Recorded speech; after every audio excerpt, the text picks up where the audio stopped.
Olá, a gente vai falar neste vídeo aqui sobre o financiamento de políticas públicas a partir do imposto de renda pessoa física, que vai iniciar agora a declaração em 2023. Eu sou Renato Santos Chaves, muito obrigado por sua audiência e acompanhe comigo este vídeo, que é muito interessante a gente saber qual a finalidade do imposto de renda. Qual é o objetivo aqui do nosso vídeo? É esclarecer a finalidade do imposto de renda. A gente vai abordar os seguintes tópicos: a definição de imposto de renda, evolução do imposto de renda no Brasil, financiamento de políticas públicas, declaração do imposto de renda pessoa física, que é DIR-PF, e o cruzamento de dados e a malha fiscal, ou malha fina, como é mais conhecida.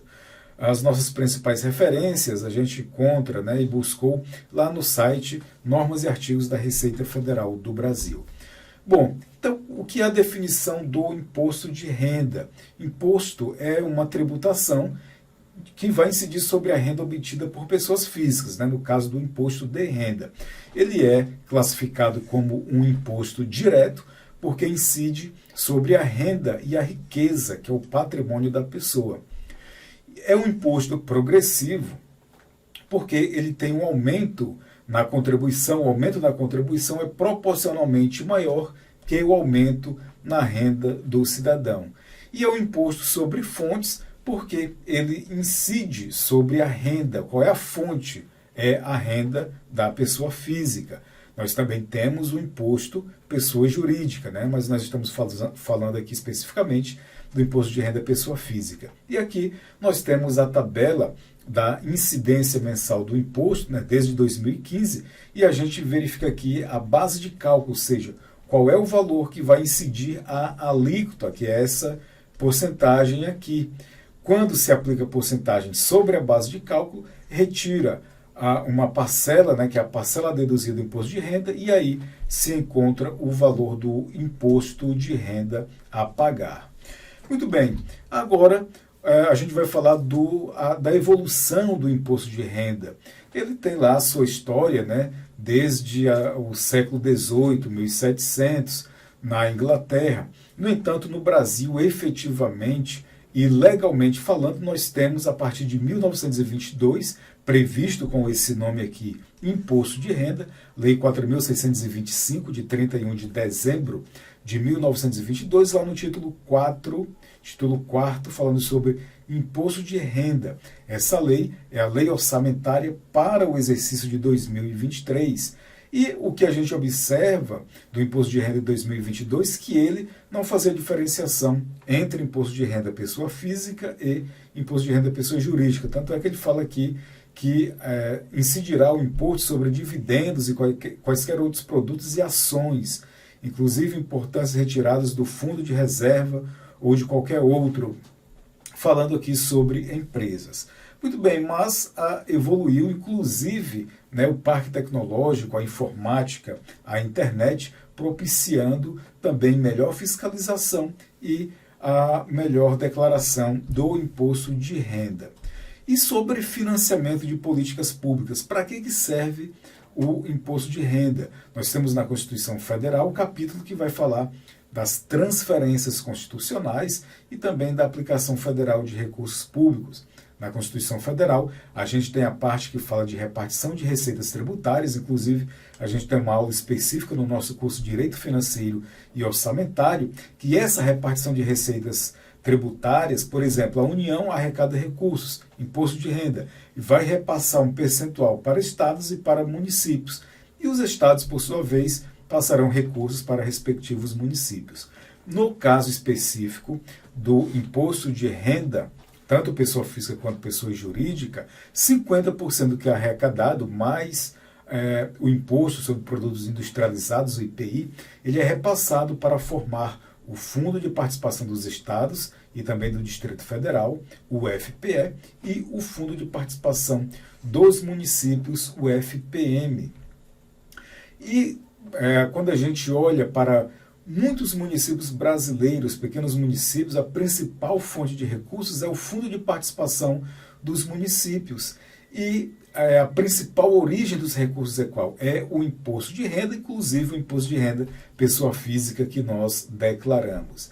Em 2022, né, no decorrer de 2022, foram arrecadados 530,7 bilhões de reais. Isso representou 70% das receitas correntes lá na rubrica de impostos, taxas e contribuições de melhoria. Então, é um imposto que tem uma arrecadação muito alta. Desde 1940 para imposto, estava falando em imposto, o imposto de renda, tanto pessoa física mais pessoa jurídica, é a maior arrecadação da União. Tá? E aí existem outras questões específicas que Estado e município que pagam seus servidores e retém o imposto na fonte, o produto daquela retenção pertence aos estados e municípios a quem fez o pagamento. Aqui embaixo deste vídeo tem um link para você ler o nosso artigo completo disso que eu estou falando, do financiamento de políticas públicas do imposto de renda. Bom, e a declaração do imposto de renda? A declaração, ela é uma ficha, né, que é inserida tanto baixando o programa no computador quanto online, inclusive a declaração pré-preenchida agora para 2023, ano base 2022, muito interessante. Então você vai realizar aqui a identificação do contribuinte, identificação dos dependentes, declarar os rendimentos tributáveis, né, recebidos de pessoa jurídica, rendimentos isentos e não tributáveis, rendimentos sujeitos à tributação exclusiva, os pagamentos efetuados, bens e direitos, bens da atividade rural. A atividade rural, existem situações específicas, né, para realizar aqui essa declaração.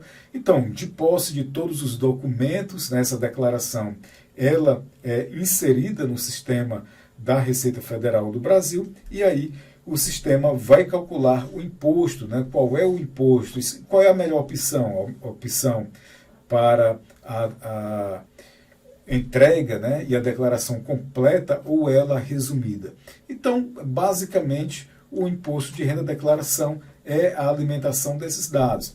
Lembrando, né, e aí a gente já passa até para a fase seguinte, do cruzamento de dados e malha fiscal ou malha fina. A Receita Federal recebe informações de outras bases sobre o contribuinte, como, por exemplo, pessoas jurídicas que realizaram o pagamento ou transferências de capital para pessoas físicas. Existe esse cruzamento de dados, essa informação já na base da Receita Federal. Então, quando a pessoa física ela declara o imposto de renda lá no sistema da Receita Federal, após essa declaração, a Receita Federal vai fazer o cruzamento de dados, realizar o cruzamento de dados, isso já é automático, ele não precisa passar um tempo. Ele já faz esse cruzamento de dados e verifica se existe alguma pendência ou não. Existindo alguma pendência, o contribuinte tem que fazer a retificação. E é bom que se faça essa retificação antes de que ele seja autuado, que ele receba uma notificação, seja notificado pela Receita Federal, porque se essa notificação ela não for acatada pela Receita Federal, a partir de um recurso, né, que o contribuinte ele apresenta, ele poderá sofrer multas e multas pesadas. Então, tem que ficar muito atento com a declaração do imposto de renda, porque é um imposto que ele vai servir para financiar políticas públicas, tanto nas bases municipais e estaduais, e também a aplicação direta das ações governamentais pelo governo federal. Muito bem, então a gente falou aqui do imposto de renda, financiamento de políticas públicas. Aqui embaixo tem o link para você acessar o nosso artigo completo que a gente escreveu sobre esse financiamento de políticas públicas, e também dizer, se você tiver alguma dúvida, quiser que a gente faça a sua declaração do imposto de renda, também neste artigo tem como você entrar em contato comigo via WhatsApp. Eu sou Renato Santos Chaves, sou contador e advogado, professor de contabilidade, e muito obrigado pela sua participação, pela sua audiência. Deixe aqui um joinha neste vídeo, também compartilhe, faça perguntas, e a gente se encontra com mais informações sobre o Imposto de Renda 2023, ano base 2022. Até a próxima!